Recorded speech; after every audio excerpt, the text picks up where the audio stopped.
Assalamualaikum warahmatullahi wabarakatuh. Halo semuanya, sebelum kita mulai kenalan dulu ya. Nama saya Nur Asisa, saya mahasiswa dengan NIM 240114501010 dari Prodi Sains Informasi Geografi. Tapi jangan bingung, meskipun saya dari bidang geografi yang biasanya bahas peta dan lingkungan, hari ini saya bakal membahas topik di bidang bioteknologi modern.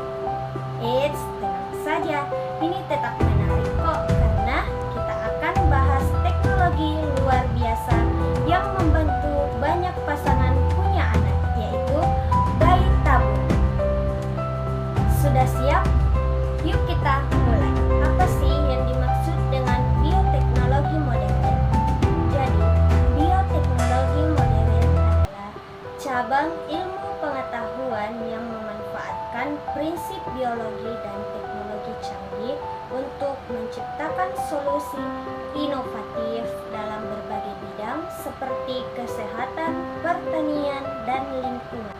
Adapun ciri utama bioteknologi modern adalah penggunaan teknik-teknik mutakhir seperti rekayasa genetik, yaitu mengubah struktur DNA suatu organisme, teknologi reproduksi berbantu seperti bayi tabung, kultur sel dan jaringan seperti terapi sel punca. Melalui bioteknologi modern, manusia dapat menciptakan solusi yang sebelumnya dianggap mustahil, seperti memproduksi vaksin mRNA, meningkatkan hasil panen, hingga membantu pasangan memiliki anak melalui proses bayi tabung.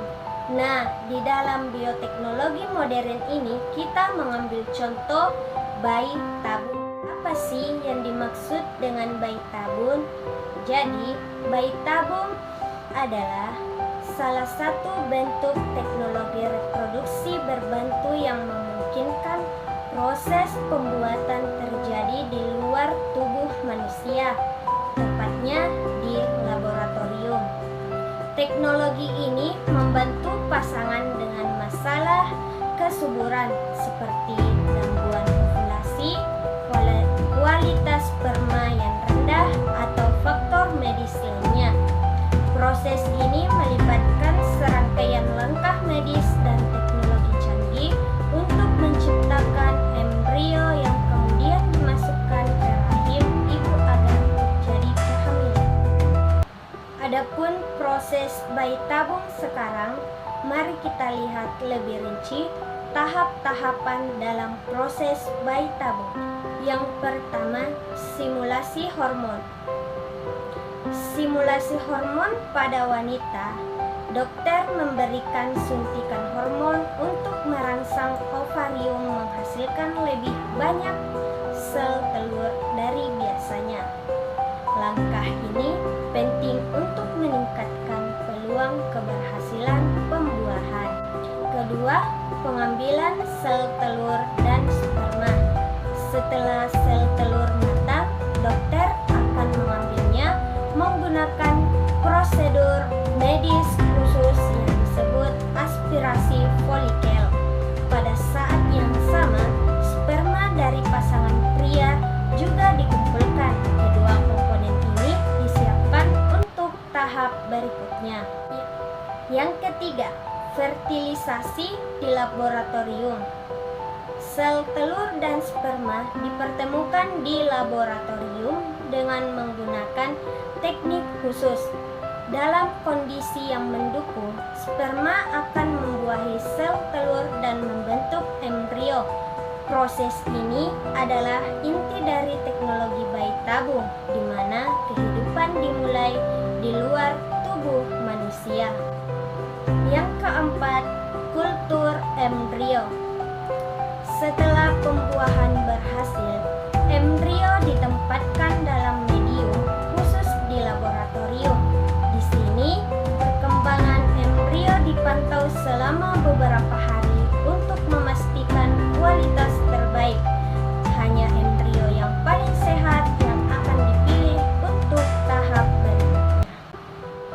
kelima, transfer embrio ke rahim. Langkah terakhir adalah transfer embrio ke rahim ibu. Menggunakan alat medis kecil, prosedur ini tidak menyakitkan dan dilakukan dengan hati-hati. Jika embrio berhasil menempel di dinding rahim, kehamilan pun terjadi dan ibu dapat menjalani masa kehamilan seperti biasa.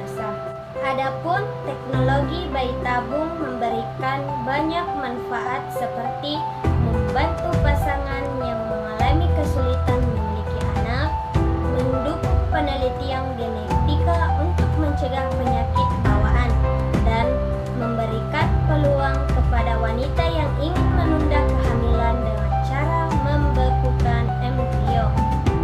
Namun, teknologi ini juga memiliki beberapa tantangan yang perlu diperhatikan, tantangan dan isu etika.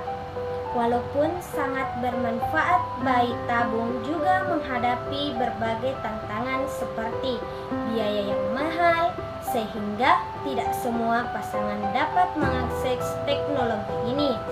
Risiko medis seperti kehamilan ganda atau efek samping obat hormonal. Dan yang terakhir, isu etika seperti penggunaan embrio cadangan atau kemungkinan manipulasi genetik. Isu-isu ini menunjukkan bahwa meskipun teknologi ini sangat membantu, penting untuk menggunakan dengan bijaksana dan mempertimbangkan aspek medis, sosial, dan moral. Demikian pembahasan kita tentang bioteknologi modern dengan penerapan melalui proses bayi tabung. Teknologi ini adalah salah satu pencapaian luar biasa dalam sains yang memberikan harapan baru bagi banyak keluarga. Semoga video ini bermanfaat dan memberikan pemahaman baru tentang bioteknologi modern. Terima kasih sudah menonton. Wassalamualaikum warahmatullahi wabarakatuh.